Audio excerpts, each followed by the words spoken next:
All right. Good morning, everybody. Can you guys all hopefully hear me okay? I think you guys are all muted. Let me unmute you a little bit. Hopefully some of you guys don't have your video on. I just wanted to make sure. Hey, Kevin, how are you? Can you hear me okay, buddy? Excellent. Yep. Okay. And can you see, whoops, I got the wrong screen on here a little bit. Can you see, the screen should have someone that kind of looks like me on a couch? You're much more handsome than that guy. Well, thank you. I appreciate that. And my man, Richard Vanover, dude, that's what you look like. We've connected so many times and I didn't know that's what you look like. You're very handsome. Yeah, hey, how's it going, Brad? I'm very well. Thank you for joining me. I don't know exactly. I think we had about 15 or 20 people that were going to be joining. So what we'll do is we'll just hang out for a couple of minutes, see if anybody else comes on in for a little bit of an icebreaker. Why don't we, everyone, by start, I want this to be kind of an open conversation, of course. I don't want to just sit here and have my screen. I don't want to have, whoops,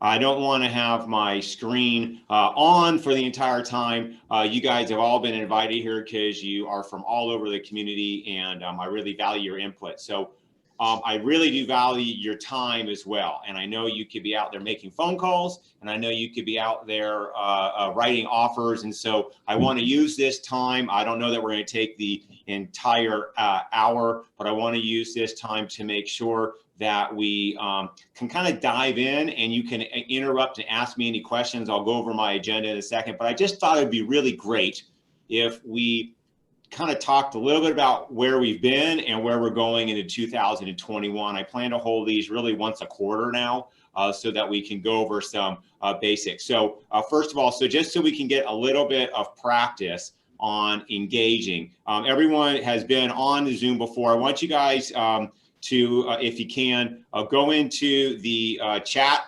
button, and I want you to just tell me whether this is your best year that you've ever had in real estate. So let's see if we can get a little bit of engagement. Yes or no, best year ever. And we're talking about, I'm a money guy. So is this the year that you've made more money than you ever have before? All right, Brad, I'm driving, so I'm not able to tell. Okay, well, you can tell me orally then. But yeah, this is the best year I've had. Awesome, awesome. I love it. I'm not surprised because we've done a lot of stuff. How do I get this? Let me get my waiting room off. There we go. Okay, everyone's going to come in. Wonderful. Everyone's coming in. Welcome, guys. Thank you for joining. What we are starting off is a chat session, and I want you to go into the chat screen to start our engagement and tell me whether this year you're going to make more money than you ever have before in your entire life. So let's hear what some of these answers are. Looks like best year ever. Nice job, Kevin. 20% growth. Like, you know, if Amazon said they had 20% growth, then they would be, you know, their stock would be off the hook. And by the way, I love your picture behind you with the iceberg. I've seen that before. That's fantastic. Nice job. And Wayne, and I agree with you, the best is yet to come.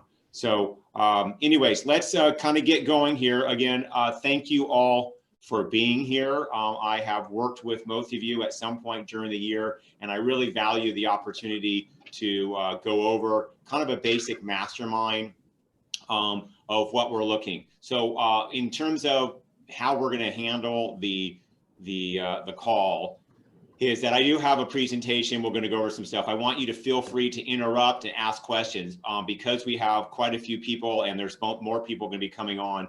I think it's going to get really noisy if we all start talking at once. So what I'd like to do is, if you do have a question, a comment, or a point to make, please type it in the chat, and I will address it for everyone. That way we are not talking all over each other.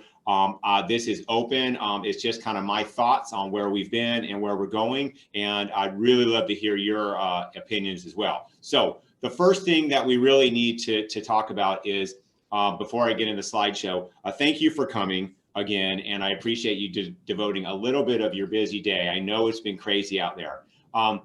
There's this great analogy I kind of want to share with you that I have to think about a lot in my own business.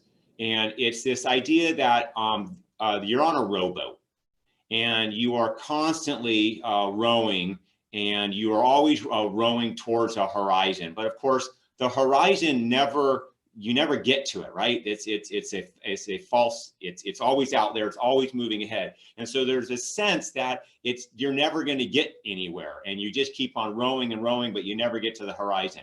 And that, while that may be true, I think it's really important every once in a while to look back at the shore and just take a look at how far we've come. Because this year, it's so poignant.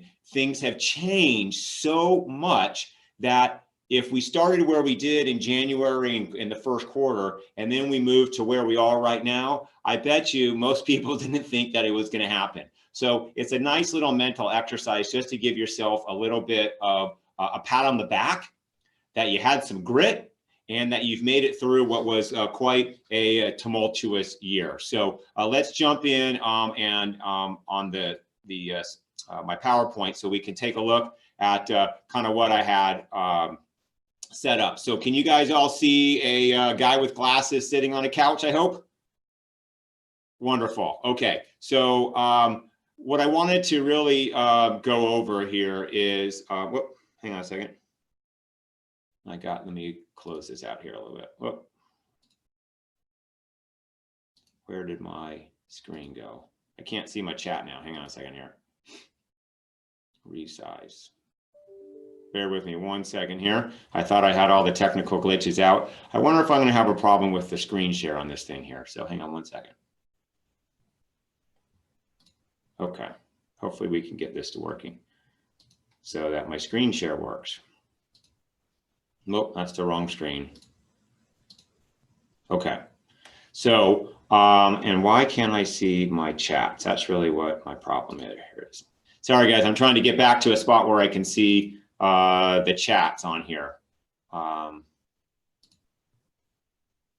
There we go. We have the right screen on here. Let me see if what I'll do is I'll have to come back to the chats. For some reason, oh, there it is. Now I see it. Okay, wonderful. It was Shannon. Hello, Shannon. It's nice to see you. Okay, so enough of that, that business. So what I wanted to do is kind of just go over the year that was, and how we can move forward from here. So what did we learn from this year?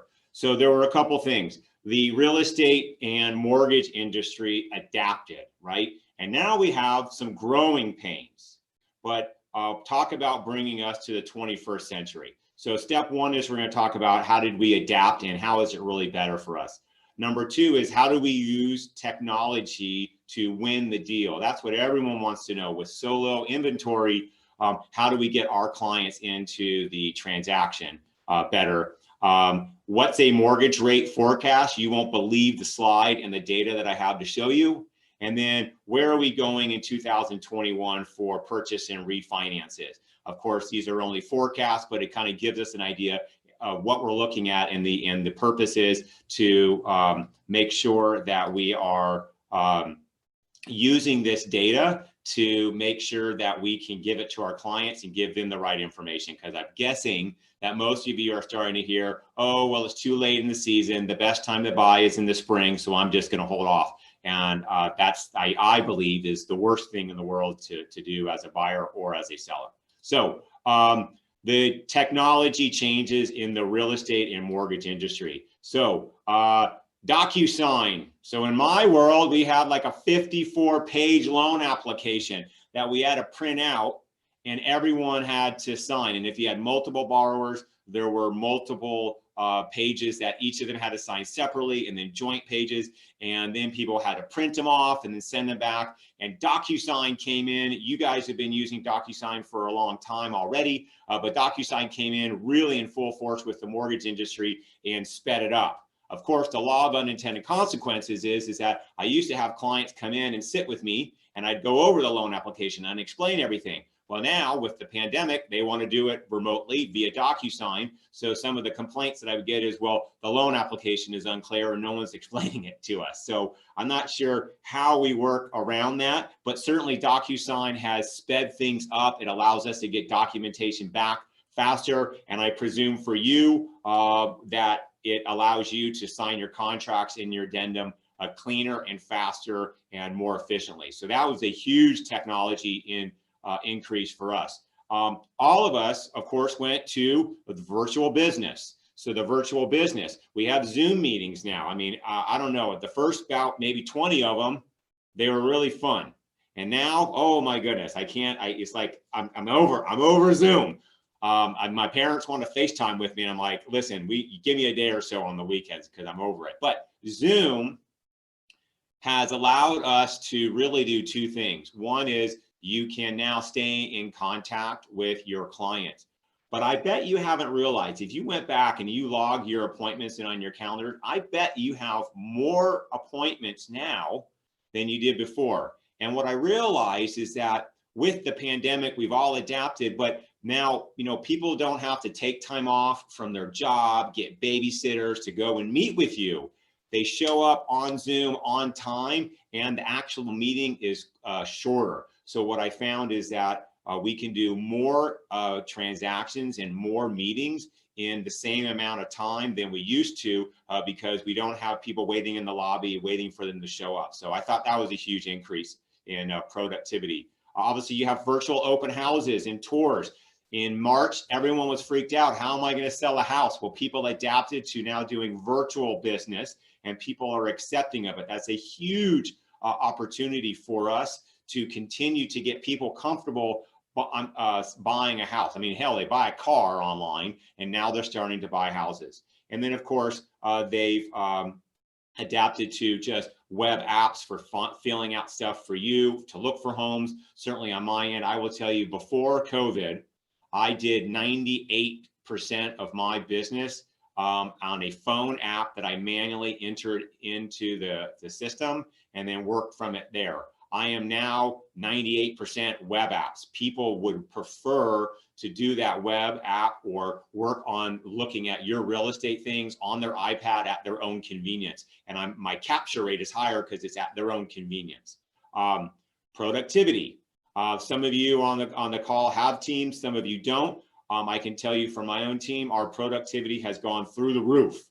We can do more. People are sitting at their own homes. I can see they log in earlier, they log off later, and we are able to control more. I think a lot of it has to do with that you don't have distractions. All of my team members have said they love that they don't have to commute.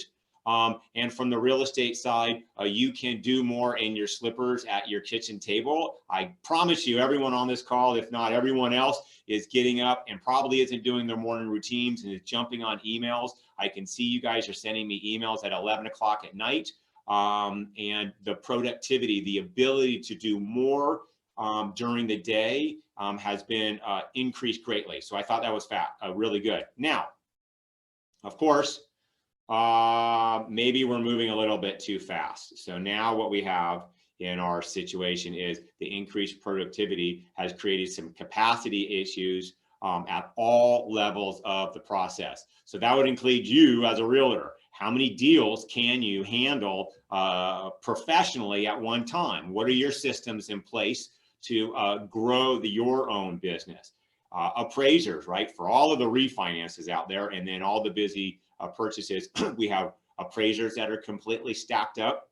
You have home inspectors that are completely stacked, pest inspectors, home contractors, all the way down to notaries and escrow companies. So again, it's kind of Murphy's Law. We became more productive. We are all generating more business, but now we have a pipeline capacity. And that's just kind of a reality we need to deal with in this marketplace. I don't foresee that changing at all. So knowing that we are not going to be able to change it, how do we move around so that we can take care of our clients in the best way? Before I go on, does anyone have any questions at all or thoughts about the technology, what's changed, any questions that I can address for you in that respect? I didn't see any chat or any questions pop up. So I presume that we're okay. So let me know if there's anything that you'd like to go back on here. And I'm having serious trouble. Forgive me if there is someone that has a question. You might just unmute yourself because I'm not able to see on my screen here if a question is coming up. So that being said, let's go on to the next one. So being all that said, let's celebrate a little bit, right, guys? Like, let's celebrate. Your November is way better than what your February was.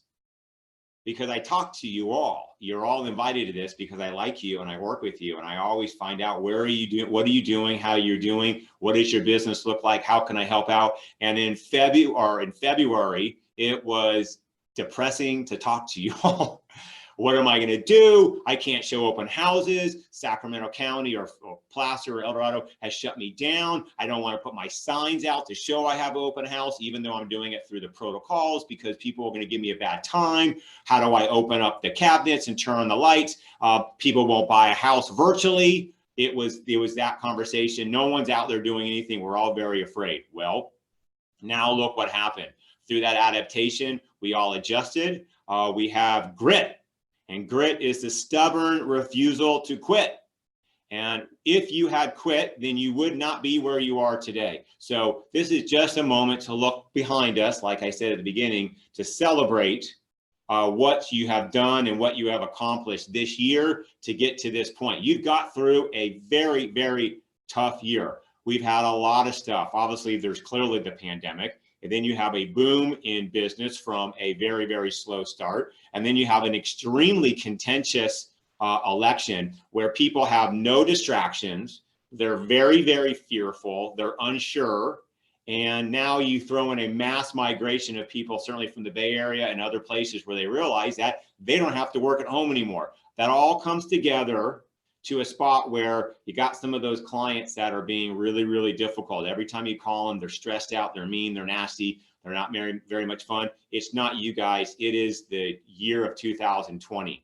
And you have made it through and it's gonna be great going forward. So first of all, kind of a big hand of celebration for all of you. So let's go on to how do we improve our clients' deals going forward, okay? So I am all about winning. Those of you who know me, the reason why I like to stay in contact with all of my clients and I like to call the realtors, the listing agents on listings is because I am uber competitive and I want to win.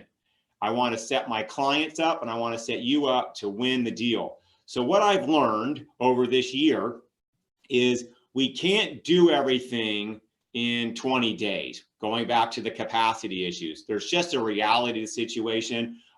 Every year in November, I have 5 purchases that came in the first week in November, and all of them were like 25-day closes. And no one, when I called to talk with them, no one realized that there's Veterans Day and Thanksgiving this month. So what I'm trying to create is a situation where we can make our clients more competitive in the right situation, not necessarily fall back on a really, really fast escrow, because what that does is it puts incredible pressure on a process that is already at max capacity. There are a lot of refinances going on, and not every lender treats them the same. Most lenders throw everything in and they work on first in, first out. We at Guild, we always do purchases first, so our refinance turn times are getting longer. But if we can push a purchase through faster, then that is great. But what if we basically made our clients so competitive and we can almost make them like cash? So I've learned to do 3 things this year, and you can share with anyone else that you work with on the lending side, but these are the 3 things that I would always ask on every transaction. A property inspection waiver, that's what's called a PIW, that's no appraisal. Then something called day 1 certainty, and then a credit approval guarantee. Okay, so let's go through each of those and what do those mean? So the first one is a property inspection waiver. How do you get one? So just a little background, Fannie Mae and Freddie Mac have logged in every single appraisal that they've ever received on any loan that they've bought as a closed loan. Not only have they logged the appraisal, but they've logged the comps used. So at some point, let's say you have a property in Folsom. Well, that property in Folsom in Briggs Ranch has been used by other appraisers multiple times as a comp in other properties. So if you get a point where there's 6 different appraisers have used, 1, 2, 3 Briggs Ranch Road as a comp, and they all use the value of $500,000, Fannie Mae's system says it's probably worth $500,000. They accept it because there's so much previous data that indicates what's that value range on the property. They will give you what's called a property inspection waiver. The reason why they did this is because they realized that at some point they're trying to always encourage more home ownership. So what can Fannie Mae do to increase efficiencies, speed up timeframes, and allow their investors to still have the confidence that they are giving a loan that has adequate security? And so it's essentially an algorithm. Fannie and Freddie have different systems. It is not up to a specific lender. It is run through their automated system, and you either get it or you don't. Now, how do you get it, or how can you get it more likely? There are some parameters that I've learned where you need to kind of stay within in order to trigger that appraisal waiver. So first of all, it's only for conventional loans, VA, FHA, USDA. You will not get an appraisal waiver. It is not for a government insured loan. It is only for conventional loans. You have to be buying your primary residence, and that also would include a second home. A second home and a primary residence are essentially treated the same from a conventional standpoint. The reason why I have 2 asterisks in there is that there are a couple of circumstances that I've run into where I haven't had a primary residence. There are some rental properties that you will get an appraisal waiver on if there is a lot of equity. So meaning, 50% or 60% down, you may get an appraisal waiver. Or on a cash out refinance, every once in a while, you will get an appraisal waiver, but it's very, very rare. The 2 other weird ones I ran into just recently is that I got an appraisal waiver on a new home construction in Folsom. I couldn't believe it. And we scoured the rules, and there's nothing that says that you could not use a property inspection waiver on a new home. And I just got the loan approved actually last night. On the flip side of that, something that's really important to know, because you're going to see this more and more, non-arm's length transactions, you cannot use an inspection waiver with Freddie Mac. There's some different rules here, so there's some nuances. So if you run into that situation, call your lender, call me, and I'll help you with it. But just because you get the inspection waiver in the system doesn't necessarily mean it can be used. So we need to kind of walk through some of those items. But generally speaking, a primary residence would have an option to get it. Your loan to value has to be 80% or less. Now, of course, there's an asterisk here as well. And I did get one recently on a 10% down property. It's only going to be, it's a pretty rare, you need to run it through. And why would there be some rare occurrences where it's going to go over 80%? Well, it goes to the next level here about credit scores over 700. I haven't really seen any come through with lower credit scores. It has to be really a superior borrower and a file that's really set up. And I think it's really just a risk assessment on a computer model that Fannie Mae or Freddie Mac will run, and then they will give you that appraisal waiver. Now, I talked to an agent actually last night. She brought up a very good, interesting question I wanted to share. I have a borrower who canceled on one transaction, is now right into another transaction. On the previous transaction, he had an appraisal waiver. And they say, well, does it carry over? It does not. It is property specific.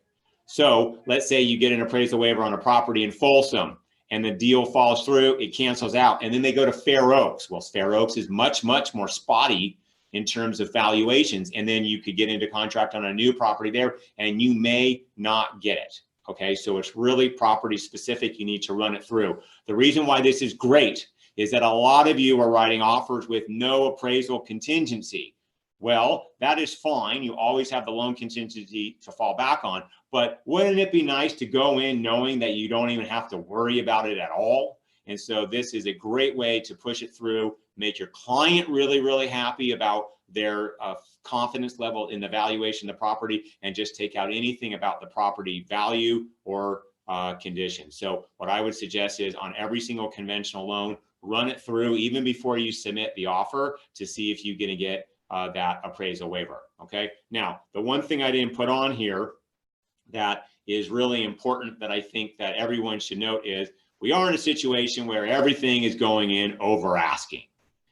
And so I think that while I was probably at 45% appraisal waivers, I think that the more we start pushing that valuation on the purchase price to get our clients in, the less number of an appraisal waivers that we're going to get. So as we just kind of got to negotiate that and navigate it as we go through with the values continuing to go up.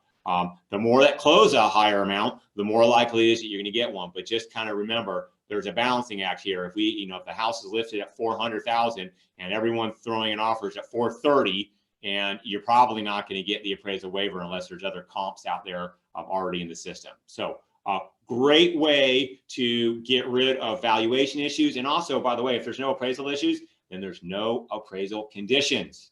So dry rot or hanging wires or all the other stuff that you have to deal with, it kind of goes away. Okay. So any questions on that before I go to the next screen? Nope, we're good. Awesome. Okay. Next one is day one certainty. What in the heck is day one certainty? Day one certainty is kind of like a property inspection waiver, but it's for the borrower's income and employment now. So up until about a year or so ago, everybody had to have 30 days pay stubs, W-2s, and tax returns to verify their income. Slowly, we got rid of tax returns if we don't need them. And now what's happened is over the last year or so, it started out about 10,000 companies. Now there's like 500,000 companies in the country that use a website called the Work Number. There's a few other smaller ones, but the main one's called the Work Number. And the Work Number is an aggregator of employment data. So I'll give you an example for Intel is a really, really great example. They will upload a borrower's data, their employment start date, their position title, what their base income is, any overtime commissions, and it gives you a 3-year history of what that borrower's income is. And if we take that and there's a code, and then we use that and we send it through automated underwriting to Fannie Mae and Freddie Mac, if the numbers match up, you will get something called day one certainty. And basically what that language says is Fannie Mae has verified the data through the third-party service, the Work Number, and it is the income and employment has been validated. Nothing further is needed. So what we've done is we've just eliminated all income calculations by the underwriter. Now, how great is that? So they basically look at it, they compare what they have, and Fannie Mae says, we accept it. There's nothing further that's needed. So I have clients all the time at Intel. They say, well, what do I need to send you? And I say, well, I have your income automated online, so I don't need any pay stubs, I don't need any W-2s, and I don't need any tax returns. Now, there are always exceptions if you're using rental income and all that kind of stuff, but base income would go through this automated system. All lenders have access to it. Not all companies use it, but everyone has access to the same system. So what I do is I use this information to get what I call, we have no appraisal waiver, but we also do day one certainty on income. So this is how you can now start to get certain borrowers into a no loan contingency situation. What left is there? We have a property inspection waiver, and now we have the income and the job validated, okay? There's nothing left for the underwriter to do except check the boxes. So how do you get day one certainty? It doesn't work for everybody, okay? So it has to be someone who uploads their data. The employer has to upload complete employment income on the Work Number. There are some places that upload some basic information, maybe their hourly rate, but they don't delineate it in the last 3 years. And so that will not allow for the automated approval. When you run it through, if you're talking with another lender and they're saying, well, I have it, but it's not working, the address of the employer must match. And why this is super, super key is that you could have someone who works in Waste Connections, right? Now they have a local address, but the corporate address on the Work Number is in Texas now, I think. So you have to use the data, the address, everything on the work number printout in order to get it to work. Okay, so you got to match it up correctly. If you have the work number and all the data is there and everything is lined up, you're not getting findings. If you have less than 1 year on the job, they want a 12-month history in order for it to work. Okay. And so what we need to do is we need to work with the borrower and their employer to see if all the data is in there correct. A lot of times the data on the work number is less than what the borrower's actual pay stubs say. So if it works, it works. Otherwise, we can go off the pay stubs. But the idea would be is that you don't need to have any more income documentation. It's incredible. And that's how you speed up your transactions, because there's nothing to do. They're super easy. Okay. The last one in here is called account check. So we've gone over appraisals, we've gone over income. There's now a third-party source called account check. This eliminates all those pay stubs that we're running around trying to get. So account check is a link that the borrower fills out. They create their own username and password. They upload their own bank information. It flows through to us, and then Fannie Mae reads their bank statements. And it says, yes, your assets are acceptable. So guess what? No more sourcing deposits. How great is that? You know, Aunt Jenny, who keeps sending your client money, and then we have to run around and get all of the gift letters and sourcing the bank statements, and everyone gets super pissed off. Let's get rid of it. Let's make everyone think this process is super simple by using some of the technology, okay? That's what we're looking for. So day one findings eliminates income and calculations by the underwriter. That is how I am able to speed up and still do these fast closes on certain clients, because we can line them up with the technology and we just basically whisk them on through. Okay. Super, super cool technology changes. Okay. So the next one on what we need to do to win the deal is something called a credit approval guarantee. Now, I will admit this is something that I do. Most of you know that I do it. Not a lot of lenders will. And this is me going out on a limb a little bit. So if you have a lender that if you feel really confident in this file, even if I don't get day one, even if I don't have all of the assets in line, but I can see it all there, I call it a gut check on a file, either between myself, my team, my processor. I know after 18 years whether there's going to be a problem or not. And so there's really not that much subjectiveness to a clean file. They work at the state, they are salaried. I see their Golden One bank statement, it's got 100 grand in there. They don't have any child support or alimony or foreclosures. It's all good. Then we're going to issue a credit approval guarantee. So what does that mean? That means we've now made your borrower a cash borrower. Day one certainty and asset verification, you're essentially cash. We don't need an appraisal. We know that the loan's going to go through. So really, other than pushing the paperwork, you're essentially a cash buyer. That's how you win a deal. On a credit approval guarantee, we're going to put our stamp of approval on the loan. And so when you submit your offer, you can see you're going to submit it with no loan contingency. How is that different than a cash buyer?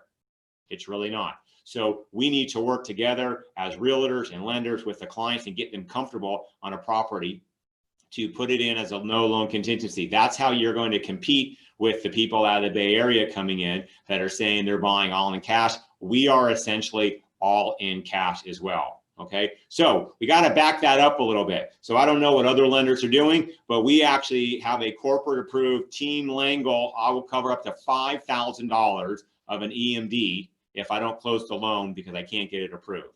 So we're not going to do it for everybody. There's a lot of borrowers out there that need a little bit of work. They need a little bit of help. But what can we do to get your client's offer looking better? We're going to give the no loan contingency. And then the biggest thing is the lender has to call the listing agent and sell him or herself. Because you guys list properties. What's the biggest question that you have? Is the buyer going to get a loan? Is the lender going to perform, right? Is this thing going to close or not?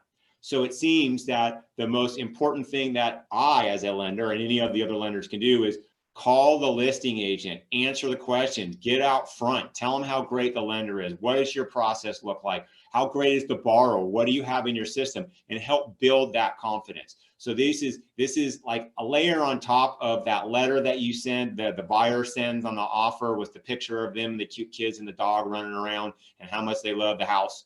This is going to help as well. We got to sell everything to the seller and the listing agent to build confidence that we as a group, right, you as the agent and me as the lender, are so confident that we are doing this whole loan with no contingencies. I mean, we're good. So we've now essentially made it cash. I can tell you that when we do the day one, when we get a property inspection, and when we submit offers with no loan contingency, unless someone's getting blown out of the water with price, we probably win 80% of those deals. Now that's proof in the pudding, okay? So these are great ways. Now, I haven't said, by the way, one single thing about shortening an escrow. The problem with shortening the escrow, and some of you have had conversations with me about this, and I've been pretty transparent. I'm like the only guy in town that's being honest, saying, listen, a 20-day escrow is not going to work. So let's just set the proper expectation. We don't need to sell a 20-day escrow. It's bad for everybody, including the seller. When we can do other things and say, hey, listen, we're so set up, we have no contingencies, we'll increase the deposit. But let's just say, hey, we're going to do 30 days or sooner, but let's not set the expectation up for a 20-day, and then everyone's running around and you create a stressful situation when it doesn't need to be stressful. And I'll make my final point on this slide about the time frames is this. For those of you who are still in business or were in business when TRID first came out, what, 4 or 5 years ago, all the title companies were doing training classes, remember, on TRID? And what they were doing is just saying, hey, we need to do a 45-day escrow because you have all these waiting periods and you have to push all this stuff out. That was the government's intent, is to have a waiting period, or sorry, a slower escrow. And we all set escrows for about the first 3 months of TRID at 45 days. And virtually all of them, I said, hey, we're ready to close. You guys want to close early? You know what the seller said? No, no, no, no. We set 45 days. We have our moving trucks. We're comfortable with that. We're going to stick with 45 days. So then I would have docs sitting in escrow for 2 weeks. And that is because the psychology of the seller is that they have been told a certain time frame and they are working off of that. So if we can get back to setting the time frame, saying, listen, there is a reality of the situation, right? The capacity issues we talked about. Let's get off of that time frame and let's say, hey, this borrower is ready to go. We're going to move it through, but acknowledge there's weekends and there's holidays and there's a pandemic. Let's set the appropriate time frame up front with no loan contingency, with appraisal waivers, with day one certainty, and I think you'll have a lot smoother, less sleepless nights. Okay, does that make sense? Okay, any questions about that at all? Because we're going to go on to the next one, mortgage rate forecast. So before I get here, does anyone have any questions about the day one, the property inspection waiver at all? Anyone have a chat note? No, man. Okay, so final couple of slides here. So the mortgage rate forecast of 2021. I pulled this from Fannie Mae's website about 4 days ago. And I put in here, rates go down more. Come on, Fannie Mae, you got to be crazy. But that's what their forecast is. So I want to color in this a little bit. You can see that these dates at the bottom here go back to January of 2012. And as we go back, you can see that we had a little peak around 4, and then here was a refinance boom. Obviously, rates went back up, and then as funny enough, as we recovered in the economy, rates trickled back down a bit, and they kind of bottomed out again in 2017. Then we have a little bit of a run up. This is a nice this is when the purchase market was starting to obviously pick up again. And now you can see that we peaked out in what was that, mid 2019. And then what's happened since 2019 is the rate started to come back down, and they really accelerated this year because of the pandemic. So just to kind of color this in a little bit, in March, when we first went into shutdown, we were locked up for about a week and a half on interest rates. Overnight, there was no investor appetite, and they started, it was like rates went to, I don't know, they around 3.25. They went to like 4.5% with like 5 points. I mean, there was nothing to do. Why did interest rates go down in the middle of a pandemic? Well, interest rates went down during the the recession because the government was doing quantitative easing, right? That's the printing of paper. Well, it essentially happened again starting last year and into the pandemic. where the Federal Reserve Bank is in there and they are buying mortgage rates or mortgage bonds every single day to like between $7 and $15 billion a day. So a very, very short education on how interest rates really work. They are bonds, they are sold on the open market. And imagine you're an investor. An investor is going to be looking for wants to buy something cheap and they want to get a high return on their investment. So a bond is that type of an investment. They will have a certain cost for a bond and a certain yield or return on their investment. So a mortgage-backed security is just like a treasury bill. It has a price and a return. Now, what happens if the government, the Federal Reserve Bank, is always there as a buyer?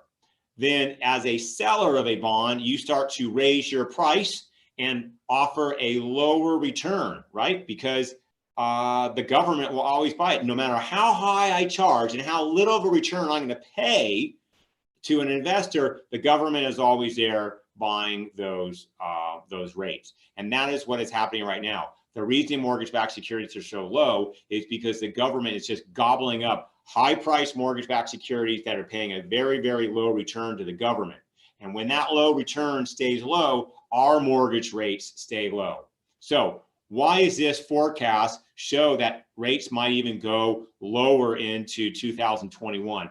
And I think that what Fannie Mae is trying to say is that if you really get into the verbiage of the Federal Reserve Bank, what they are saying is that the Federal Reserve Bank is concerned about where this economy is going. And one of the bright spots, of course, is the real estate market and the refinances.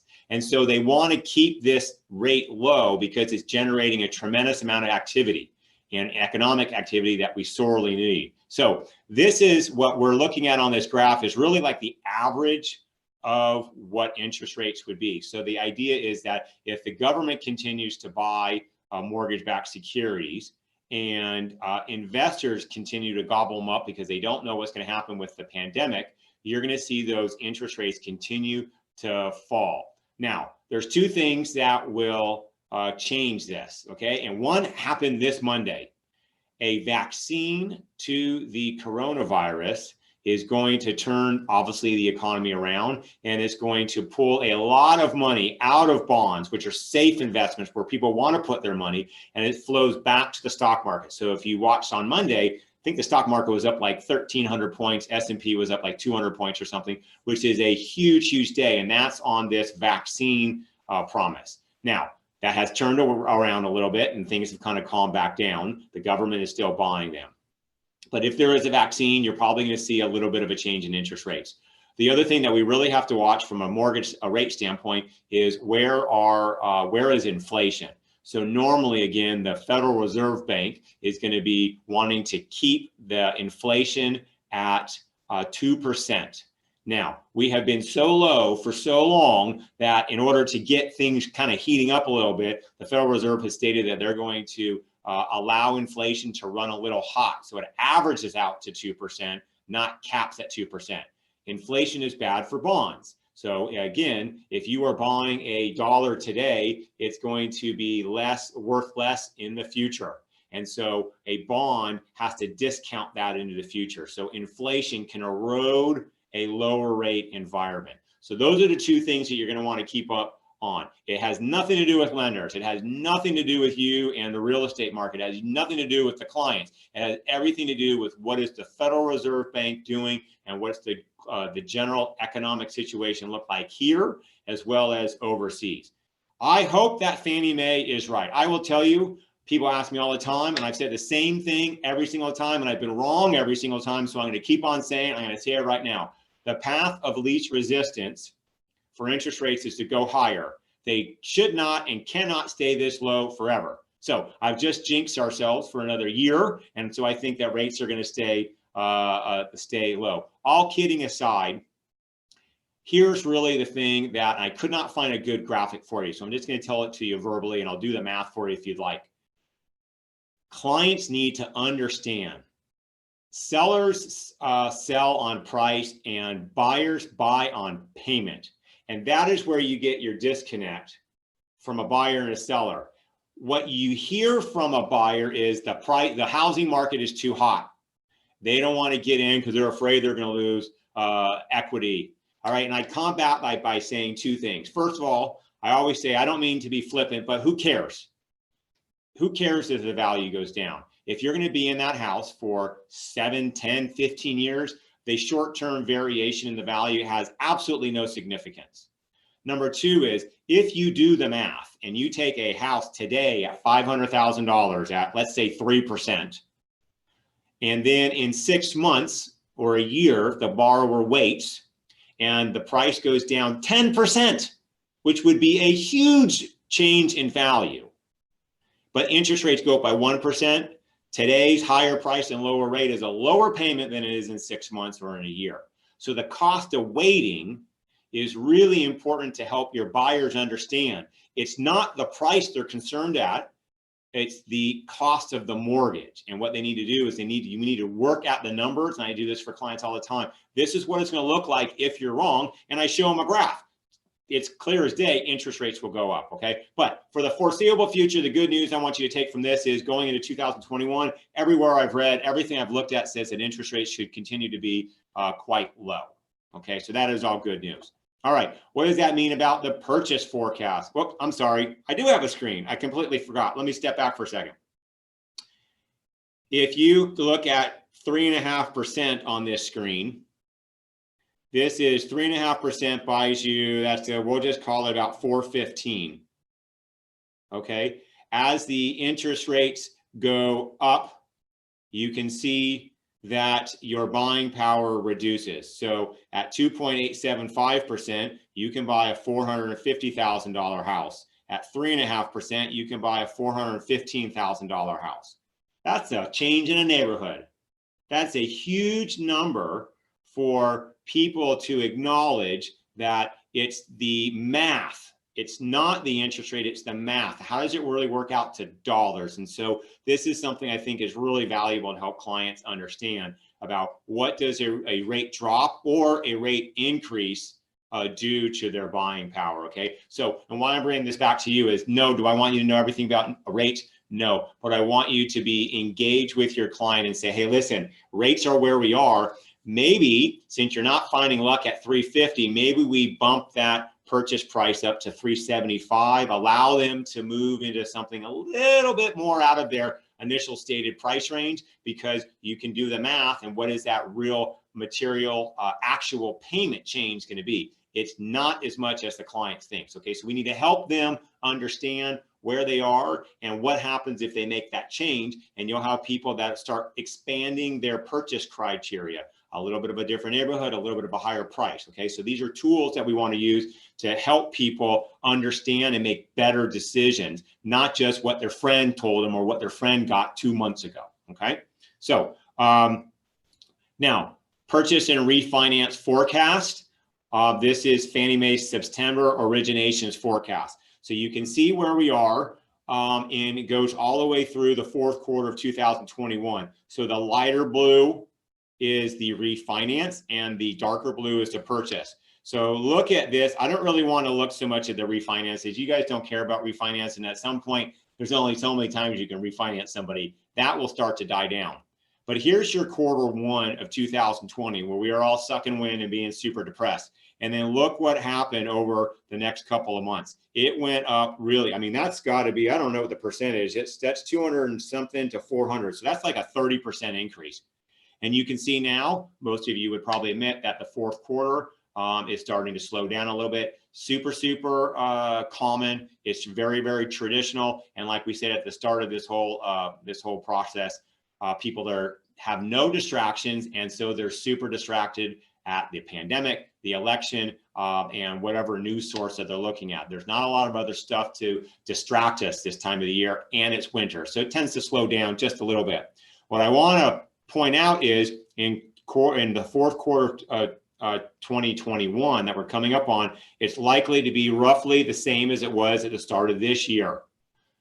Now, if you already know the forecast is going to be what it was like in the first quarter of this year, and you didn't really like how the first quarter of this year felt, now is the time to start planting and watering and cultivating that business so you can get out in front of what is likely to be a little bit of a slower start. However, once you get into the spring and you get into the summer, you can see that number is going to be right about, if not even a little bit higher, of where we were in the third quarter when you guys were all so bustled. Everyone was so busy. No one called me back when I was calling to check in on you. Let's get back to that point, but I want to start it in quarter 2021. The reason why this forecast is looking, I should say in the fourth quarter, you can see that the purchase activity is intended to increase. There's more inventory coming online. Interest rates, like I said, are going to be staying a little bit lower for the foreseeable future. And it's not likely that we're going to be getting out of this pandemic anytime soon, especially locally, because we just had some counties go backwards. So what that means is that the purchases are there, but how do we beat out the other realtors? How do we beat out the other clients that are trying to buy our clients' homes? It's the strategies that we've used before. You're going to use this information, you use this data, and you're going to follow up like a mad person to make sure that you stay in contact with them and you give them the information that they need to make a really good decision. I don't believe in flash. I believe in really solid information to help people understand. Virtually everybody who is not in real estate or as a lender doesn't really understand the mechanisms, the process, and the reality of the situation. And if you can share the information, not only will you have more loyal clients, but you'll be able to get these clients into more deals quickly. So that went a lot longer than I had anticipated. So there's me. I'm gonna stop my share here real quick. I want to open this up to some questions now. So a lot of people are on, and I'd like to answer any questions. So Emily's at the DMV. Okay, I saw that. So if you want to chat, let me know what your questions are. We went over a lot of stuff, but anyone just want to jump in with anything I can help you out with? I did such a great job that no one has any questions. Okay, well, I recorded this. I'm going to do this once a quarter. If you found it helpful, if you think other people that are realtors, I don't care whether they work with me or not. I am here to disseminate information. I want to help everyone out, and I really want you guys to focus. I know it's been a long year. I'm tired too. I'm kind of wiped out. We did a lot of refinances this year and a ton of purchases. What I want to do is I want you guys to start doing some business planning. Don't get caught like all of your other competition will be, wondering where did all my business go in January. You have to set the table now. It's natural, it will ebb and flow, but let's make your first quarter better than it was last year. And it starts now by using this information and really trying to help your clients out. I will send this over as a recorded link so you can use it. And if you have anyone else in the business that wants it, that you think would be interested in it, you can share it. It's here for everybody. Unless there's any other questions at all, I just say thank you so much for coming and joining in. I'll have this again in probably late first quarter with some more thoughts on what I've learned, and have a great Thanksgiving, I guess. Awesome. Okay, guys, thanks again. Have a great job. Thank you, and we'll be in touch. Okay, bye-bye.